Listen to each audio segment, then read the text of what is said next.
Morning, everyone. Although Inventor 2021 is out, the version for Inventor Nesting of 2021 has not been released yet. And the latest I heard at toward the end of April that it was in its final phases of being released. So I'm expecting at least by the end of May, it should be released. But today's webinar is based on the Inventor 2020 release. Our agenda today is very simple. We're going to just go through some intro slides here, not spend a lot of time, and then we'll get right into the demo. And at the end, we'll have a Q&A session.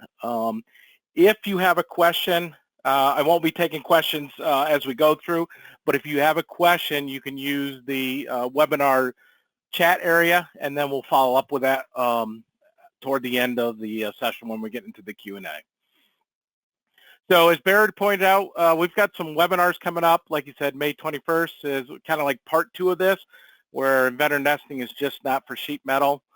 And as you can see, the other webinars that we also have coming next week and then the following week. And also we have some on-demand webinars out there. So you can go out to our Synergis.com website to the events and register for those if you want to.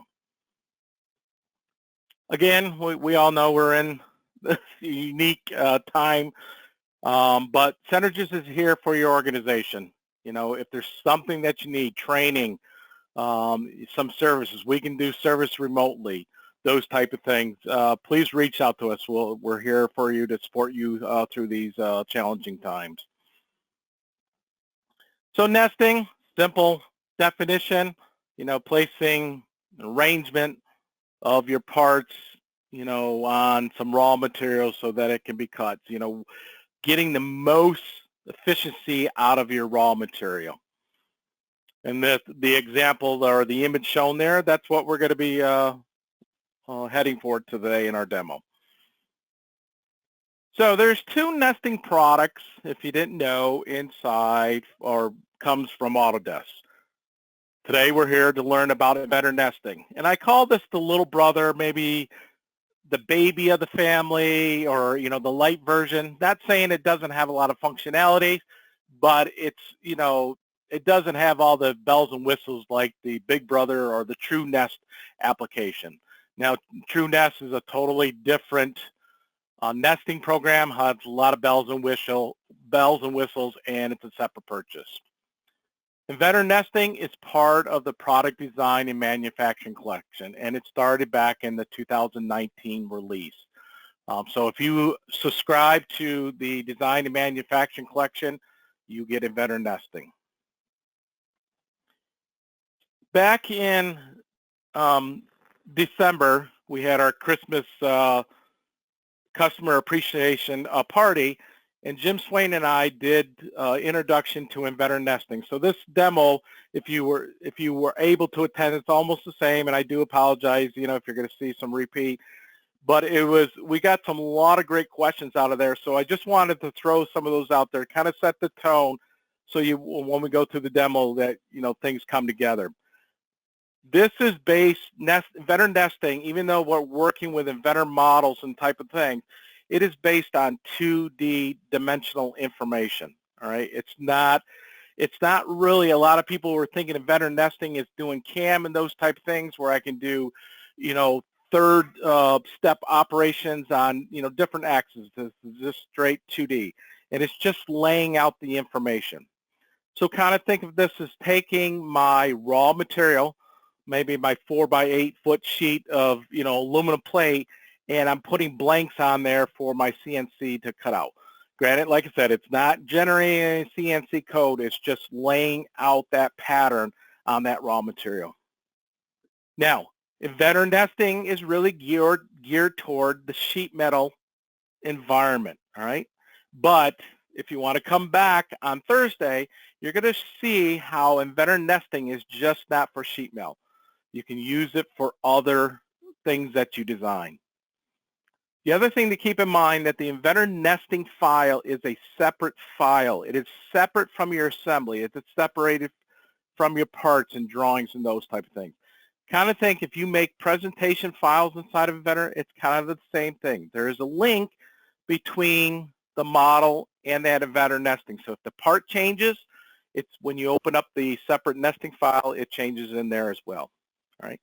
In the end, you can then export the nesting information to DXF or a 3D model, which then you can take over to your CNC environment. So then you can use it on your plasma table, laser, water cut, those type of things.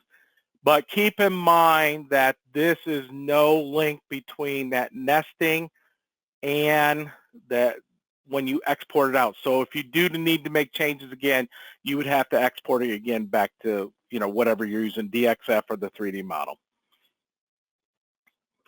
There's 3 ways to start an Inventor nesting interface. One is you're going to work with templates. And now in most cases, that's what you're going to do. Is you're going to see as I go through, I'm going to kind of go do the long way around, kind of like the initial steps of how you would start. But you would actually create nesting templates so you don't have to do all the options each and every time. The other way is right from within the model, and we're going to do more of this on Thursday. You are going to, right from the model, you can right mouse click on and create a nesting study. And what I'm going to do today in the demo is the nesting interface. We're going to start with the nesting interface, do some settings, and then we're going to bring in our model and then start the nesting process.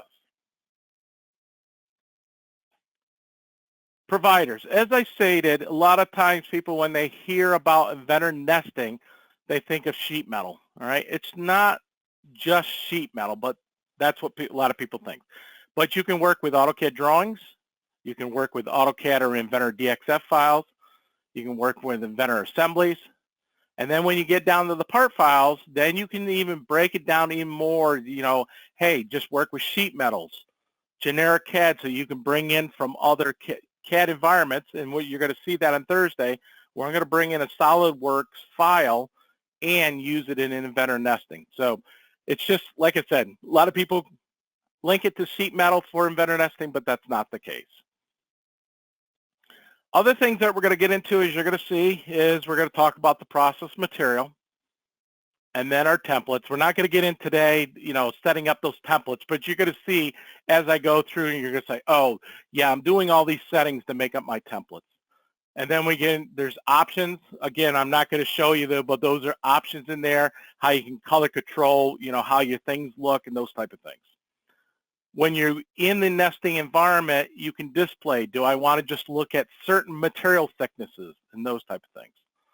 You can, you know, if you write iLogic programs for your parts and assemblies, you can write iLogic programs inside the nesting. Now, there's not additional functionalities for iLogic, but you can also write iLogic. You can put it in your templates, or after the nesting is done, you can do different, you know, write different iLogic interfaces to control that.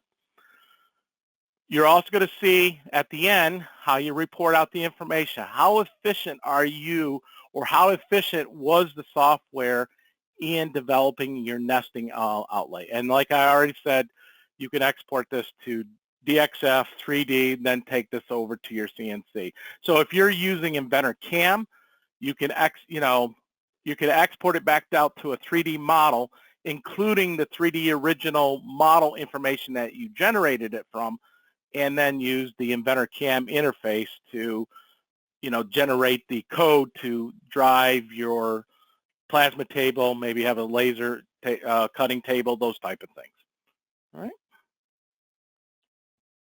And with that, we're going to swing over to Inventor nesting. As I stated, this is Inventor 2020, and we got 3 toy trucks here. They're all made out of sheet metal. All right. So as I stated, right inside of my assembly at the top of the browser, whether it's a part file or assembly, I can right mouse click and say create a nest. So right from the model, I can start a nesting environment. Or, like I said, the other option is I can go do a file new, and in the template, once the software is installed, it provides a nesting template. This is where you're going to create your nesting templates. They're named a little bit different. You can see that they're INEST as the nesting template file format. And in there you can, define, your process material, what the raw material, those type of things, what providers you're looking for, and so on. So I can start there. Like I said, nesting is a separate file, but does have a parent-child relationship back to the model.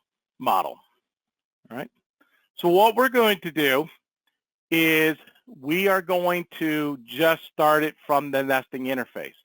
Now, when you're looking at the, a lot of people questions is, hey, I installed Inventor Nesting, but I do not see it up here on top as a ribbon option.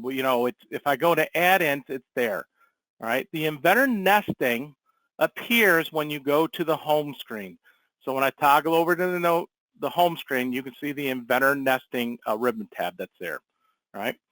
But before we do that, one of the things that I wanted to point out that you have the ability to do, for every part that you create, you have the ability to exclude it from nesting, so you don't have to worry about it. So for example, this part of our toy truck was created using sheet metal and then rolled, all right?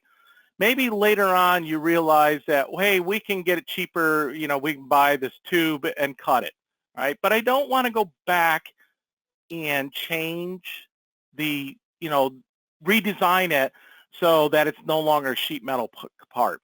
But at the same time, I don't want to, always try to remember every time we use this component that I have to tell it not to part of the nesting. So what you can do is you can right mouse click on it, even though it's a sheet metal part, and you can toggle it to exclude from nesting.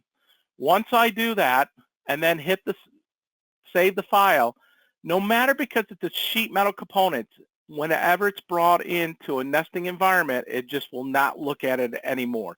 So that's a little nice feature that was added later on in 2019 to give you that ability. All right. So we're going to go over to the home screen, like I said, and we're going to start in our nesting. Now, when you start the environment, there's really not a lot there. There's only a couple options. So what we're going to do is we're going to click on nesting, and we're going to actually start loading the interface. Now, if we started a template or from the component and we said, create the nesting, it's basically doing the same thing. It's loading this environment. So the first thing we're going to do, and this is where, like I said, you would start really be setting up your templates to do this. Like I said, I'm just using the templates out of the box. There's no settings inside. So the first thing I want to do is, because my toy trucks are basically mostly sheet metal components, I want to only look at sheet metal components. All right, so I'm going to click on the manage here, the down arrow, and I'm going to pick providers. Now, granted, I could disable don't look for drawings, don't look for DXF, but in this case here, my model, I'm not picking any DWG, or I'm not picking any DXF files in my model. All right, so I'm just going to go to the IPT, and I'm going to say, when you look at an Inventor part file, I only want you to pull things that are related, that are considered sheet metal. Now, that one sheet metal that we did earlier where I excluded it, yes, it's a sheet metal component, but because I excluded it, it's not going to appear in the filter. All right. So I could do Inventor assembly. Doesn't, I just like to leave it there because I can just pick my assemblies, and then it's just going to filter down underneath the assembly. So I'm just going to hit OK here. And now what we're going to do is we're going to click on sources. So what are you bringing in? All right. Now, if you are a Vault user, you can actually pick your source files from your Vault. In our case, we don't have Vault, so we're just going to leave it as source file. And then it's going to ask me, where are these files? All right, so I'm going to go to my D drive where my information is. And then I'm going to pick my 3 assemblies. Now, I could, that make up the toy truck, I could go and pick all the parts, but hey, keep it simple. Just pick the assembly and let Inventor Nesting do all the work for you. So I picked all those 3 components. Now, at any point, I could pick AutoCAD drawings, I could pick AutoCAD DXF. Whatever I want to do is part of this nesting. All right, so we're going to hit OK or open. And now what's going to do, it's going to go through each of those assemblies, look at the components of any IPTs. It's going to see, hey, which ones are the sheet metal, and let's get the information from it. Now, depending on your model and those type of things, this extraction could take some time to occur. I just want to make sure we don't get a message off the screen here.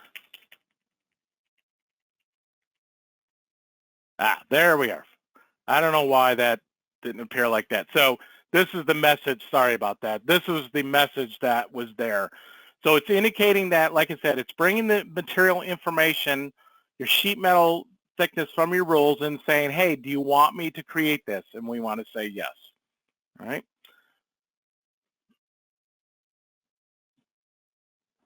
So now it's going to go through, and what it's doing is it's extracting all the information from those models for the sheet metal.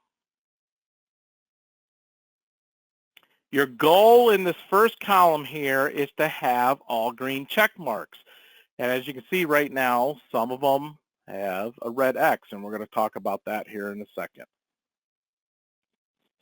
So we're going to go through this, and like I said, depending on how big your model is, it may take a few minutes to do this.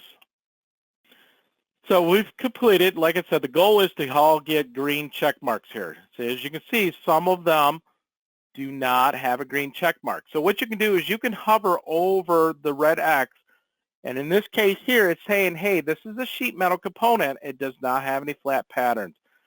In Inventor Nesting, that's all it's looking for is the sheet metal flat pattern. All right? You can, like I said, you can look at the red X, or you can go to the error log, and each one of these components that are listed here is based on, and it doesn't have a flat pattern associated to it. Now, you don't have to go back. Maybe you're the person who's in charge of doing the nesting, but you're not the person who did, the actual model. You don't have to go back to that person and say, hey, can you go create the flat pattern? All we're going to do is we're going to hit OK. Now, what this has done, except for the ones that it couldn't do, it's taken all those flat patterns and made little 2D images of them, all right? Or I shouldn't say little, but they're the one-to-one. Now, this is not the nesting layout. This is just the pre-information that it needs to create the nesting. So what we're going to do is we're going to go into the nesting tab of the browser, and as you can see, the ones that it went through have a source file to it. So here's one of the files that did not have a blank flat layout. So we're just going to right mouse click on it and say open. So like I said, you may be the person who's doing the nesting, but you didn't do the design. You can go and make this change yourself. So we're just going to hit create flat pattern, and then we're going to go back to folded and then hit save, and then we're going to close the part. Now when we go back to the nesting, you can see, it's kind of hard to see, I'm just going to move off the thing. There is a little update icon here indicating, hey, you made a change, you're going to have to update or start the extraction again. So we're going to go to each one of these, open up, create the flat pattern, go back to folded, save it. We can close it if we want to. So we'll just go down through the list here and look at the ones that do not have an actual source file underneath it. Now, some of these components are common across all three toy trucks, so we don't have to really do them all, each model, because we're updating the part itself.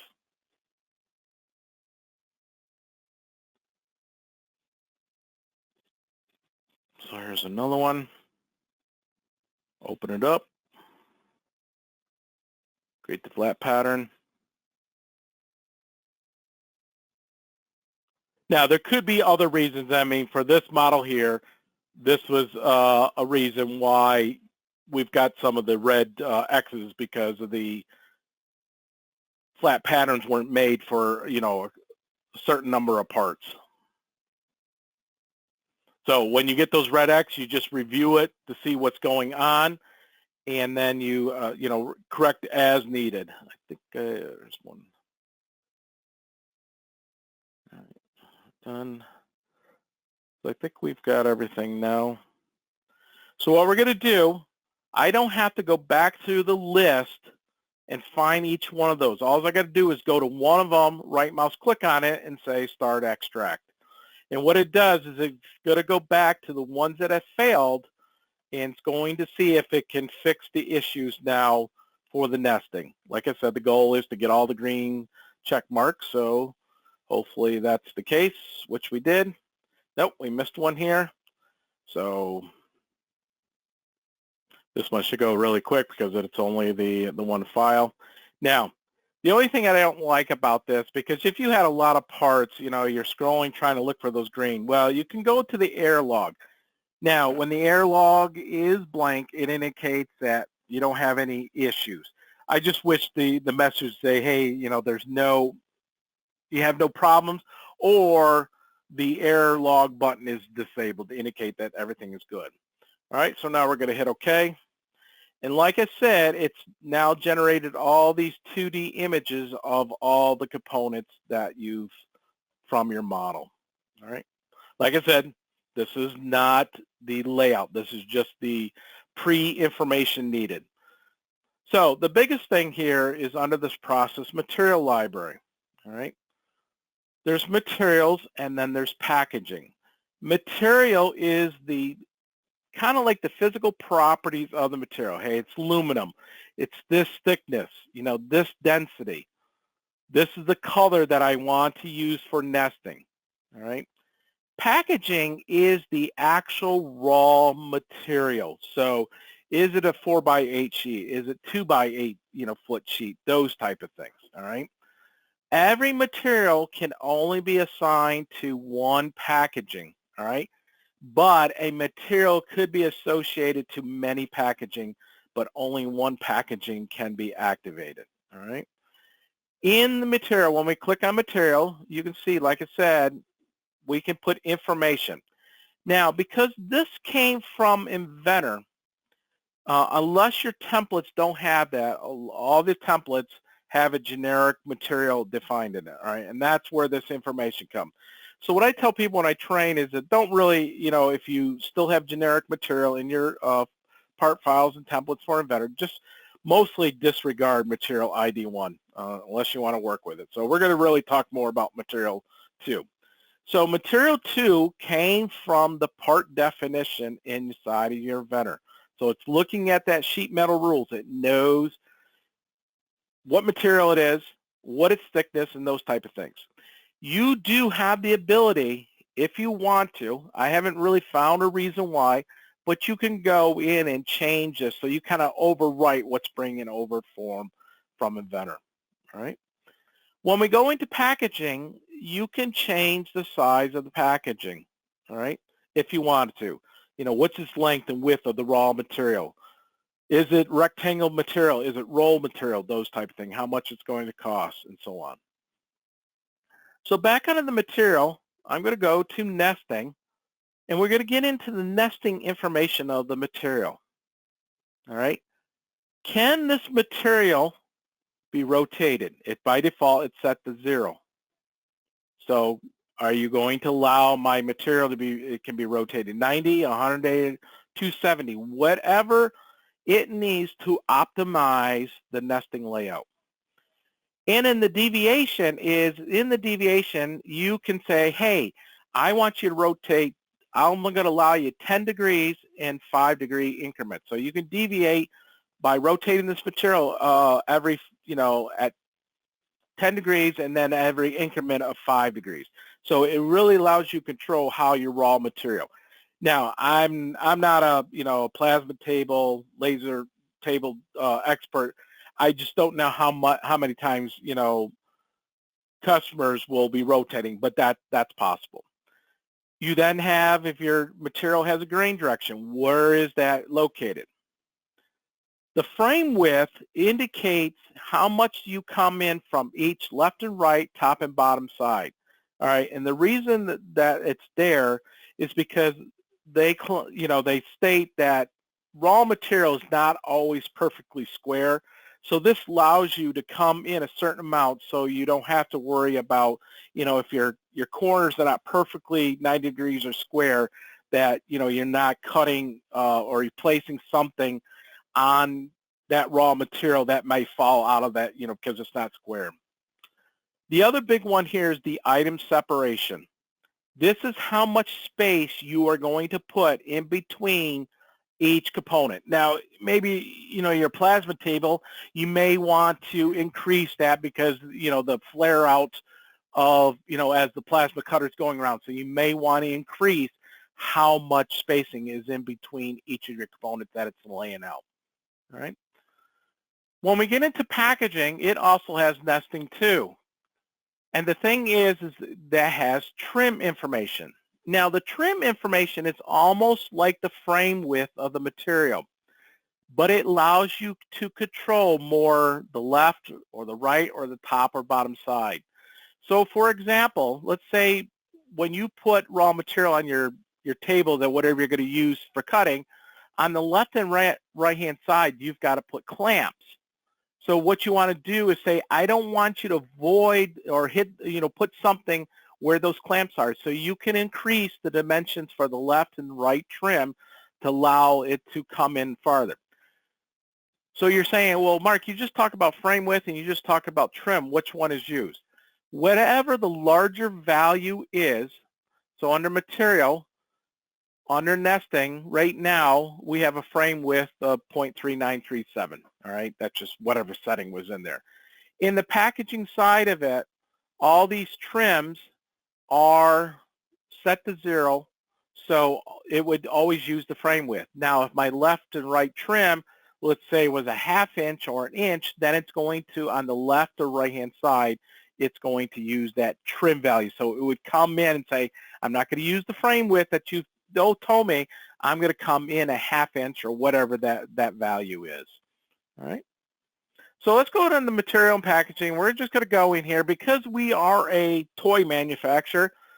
We buy our sheets in smaller sizes. So we're going to set this to be 24 or 2 foot by 2 foot.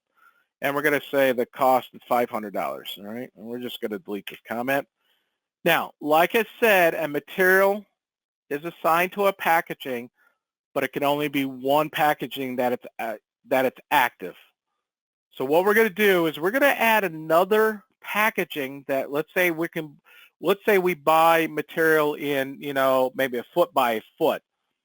Later on, when we start the nesting, I'm going to show you how you can say, also, when you're doing nesting, whatever the efficient way, you can also look at this material. But right now, this material ID, this aluminum components of our toy truck is only using packaging 2. So I'm going to click on material ID 2, and I'm going to add 2. And now I'm going to say 12 inches. You don't really have to put the units in because it's based on your template. I'm going to say, let's say it costs $125 and it's cheaper, but not as good or something. Well, whatever you want to do. All right. So we've defined our material and our packaging. This is the type of stuff that you would be creating your templates for. Templates also has the provider. So you can say, hey, I want to create a template that just looks for this sheet metal information for material and packaging and, the providers of sheet metal, whatever you want to do. All right, so we're going to hit OK. Now, we are ready to create our nesting, but there may be additional things that we want to control. So under this option here, nesting properties, is all the information that we're nesting in this study.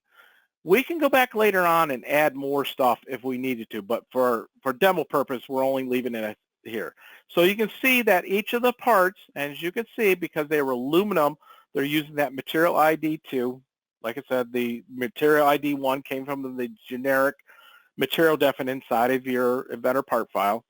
What the thickness is, you can set different priorities. So, hey, I want, for example, I want to get all these components fit first on the plate or a raw material or packaging before you move on and, get the rest of them. All right. Do you want to mirror it? Do you want to change the orientation? So for example, let's say a couple parts that are brought in here are not oriented to the grain direction.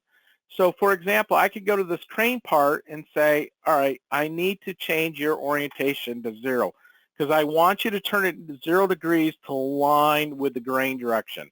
All right, and I can go to another part here, do the same thing, change its grain to match up with the grain direction. All right, just because Inventor brought it in a certain way doesn't mean you're restricted to that. All right, now you have other options, just like when we talked about the material. How can it be rotated, on that, or the packaging, how it can be rotated and those type of things. You can do that with each component. You can say, I'm going to allow you to rotate it 90. I'm going to allow you to rotate it 180, 270, whatever, just to make it the most efficient way. Now, you may say, no, I don't want you to rotate it all. It always has to be in this orientation that I've specified here. Again, we can do the deviation and then how much do we want to increment, all right? It also provides you a kind of a box or rectangle or the area that it's consuming. So it's telling you that this part is consuming in the X direction a certain amount and the width or the Y direction, sorry, as a certain amount. All right. If you want to change any of these information for rotate 90, 180 deviation, you have to unbound it from the material.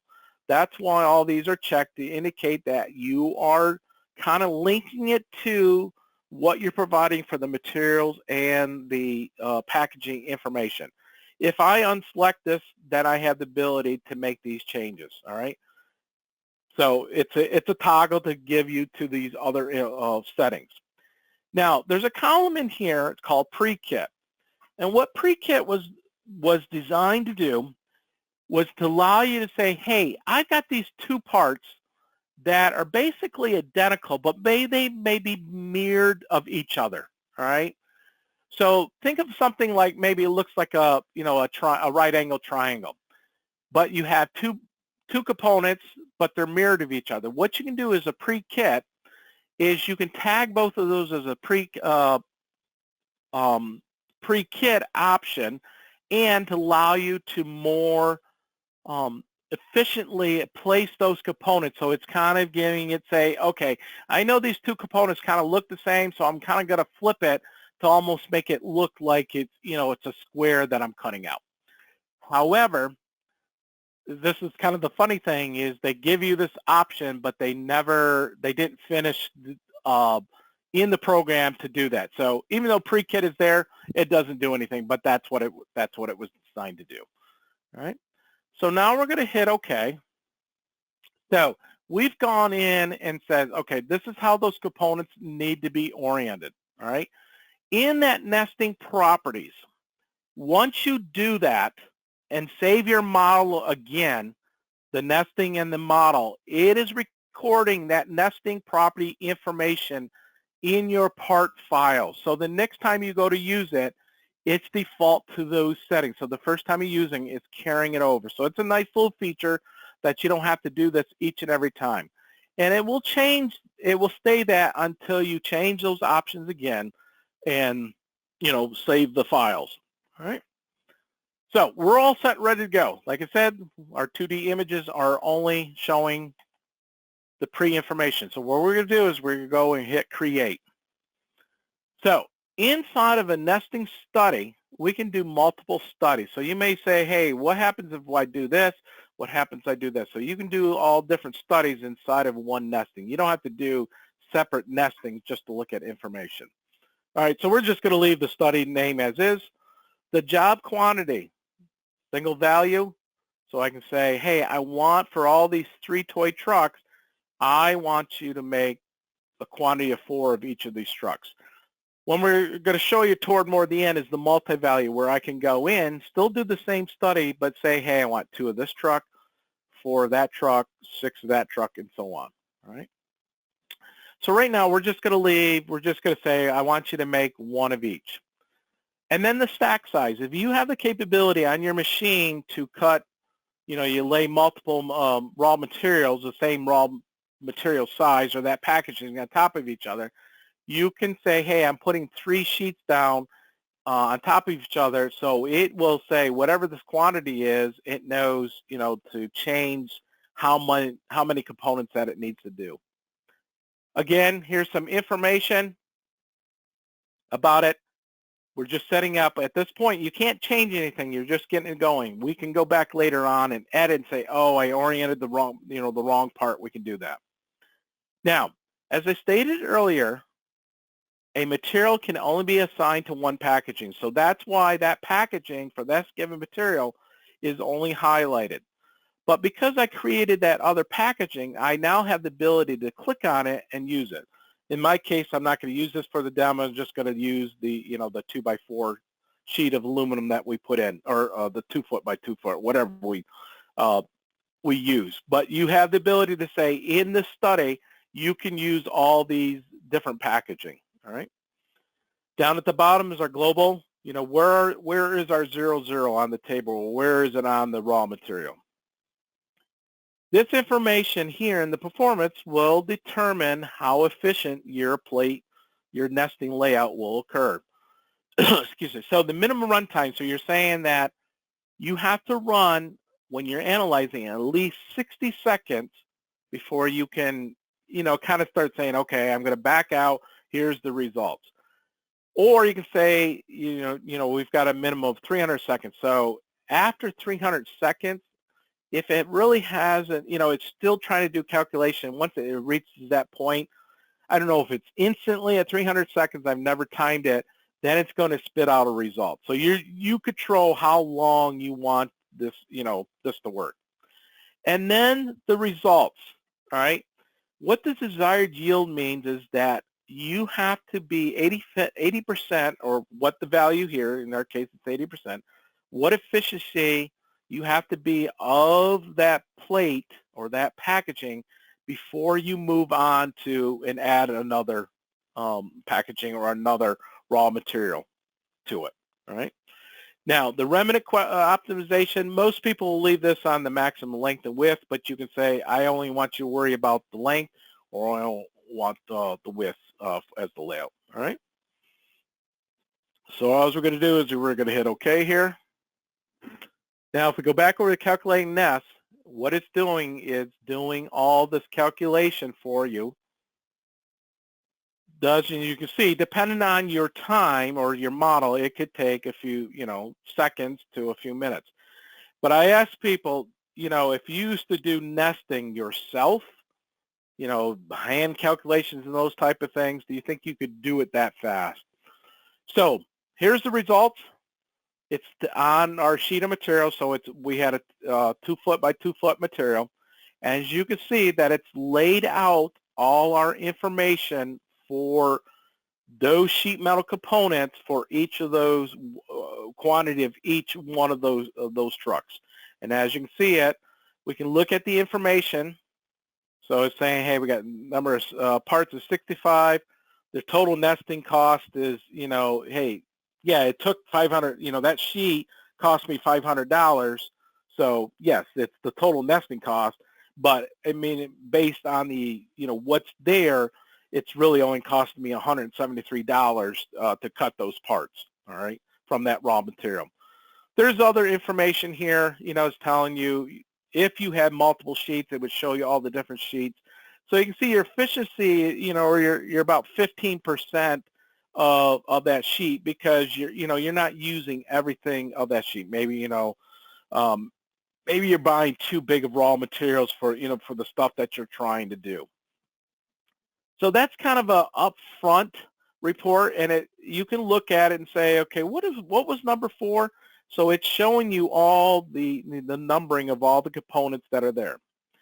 Now, a couple of people have asked, well, when we do nesting, when we have open areas, we want to put stuff in here, so we're really using our raw material to its best layout. For inventor nesting, you cannot, it won't put anything in here. All right. If you really want to get into that, then you have to go to the true nest environment where it looks at additional material that's being left over. So you put something here, let it cut out, and then let it cut out the other profile. But for Inventor Nesting, this is basically what you get. You would still get the scraps from the drops from these cutouts, all right, in your CNC. Over on the nesting tab again, we scroll all the way down to the bottom. We have our nesting study, all right? We've only done one. If I double click on report one, it's going to load an HTML report that you can print out, share with others, whatever you want to do it. You can save the file, those type of things, and it gives you a more in-depth look at your layout of your nesting. Give it a second here. So same thing, we're kind of seeing what we saw on the screen, and then it gives you all information about, your settings, what each component, how it was laid out, those type of things, all these options that we talked about. It's putting that information. Now, my favorite in this report, if I scroll all the way down to the bottom here, like I said, there's a lot of information, how much, area it's taking up and those type of things. All right, this may be useful for some, a manufacturing engineer or, some other type of engineer that's maybe ordering materials, procurement, those type of things. But this is my favorite, this pie chart. It's telling me out of the cost of that area that I'm using, it's telling you how much percentage of that cost these parts. So for example, this one part here, is using 13% of it. Well, you may want to go back and look at the design and say, hey, can we change this design a little bit so we're maybe not using as much raw material when we lay this out, those type of things. So I kind of like this, but there's a lot of great information here that you can look at. Like I said, you can save it and you can print it out and share it with others. All right. So as I stated before, you can do multiple studies. Now, if this ran into more sheets, then I could toggle. In this case, we only had one sheet for raw material, so it's only giving me one sheet. But if it went on to other sheets, what we're going to see in the next nesting study that we do, we're going to run into multiple sheets that then I can toggle and I can look at each sheet individually. So what we're going to do is we're going back up to the nesting we're going to go up and we're going to click Edit. All right. I can go at this point here and change some things and say, oh, that one part, it's in the wrong grain direction. I can go in and change any of these settings now, so we have all the ability here. Now we're only changing it for this nesting study. We're not impacting what we originally defined under the nesting properties here for the component. This is just for this nesting study, all right? So you do have the ability. You could say, hey, I want to maybe, change the item separation, give it more frame width. So you do have some ability to change that nesting study, all right? What we're going to do is we're going to go create a new nesting study, all right? Still in the same nesting interface that we are, not starting something new. And this time we're going to change multi-value. And I'm going to hit the details button. Now in this, because we had 3 toy truck assemblies, it's saying, well, what you want? So I'm going to say, I want 2 of this truck, 3 of this truck, and 4 of this truck. And we're going to hit OK. I'm going to leave everything as is. This one's going to take a little bit longer because it's going, because we're putting a lot more components. So we're going to go back over to Calculate Nest. Like I said, it'll take a little bit longer to do. But again, I always, I knew people years ago that used to kind of do this without, there's some science and math behind it. I see this as more efficiently doing it. And based on, the configurations or the options that you put in. Get a few more seconds here. So we jumped. So now it comes back and tells me, as you can see, it's done 2 sheets. Now, in this case here, we really wouldn't want to do this study because we end up on this one sheet, only these 2 parts. So that that wouldn't be a good study, or that wouldn't be a good nesting layout that we would want to use. We may want to change something. Maybe hey, we can change these components and turn them 90 degrees or something, or say, hey, let's just make some extra parts, for a future order, whatever you want to do. But this is, example of a bad, this one's okay. Because you're using most of the sheet, but over here you can see that your efficiency is, ain't 1% yet. So that's most likely you wouldn't be doing that, but you may. But you can see how quickly, in a matter of seconds, you can create a nesting layout.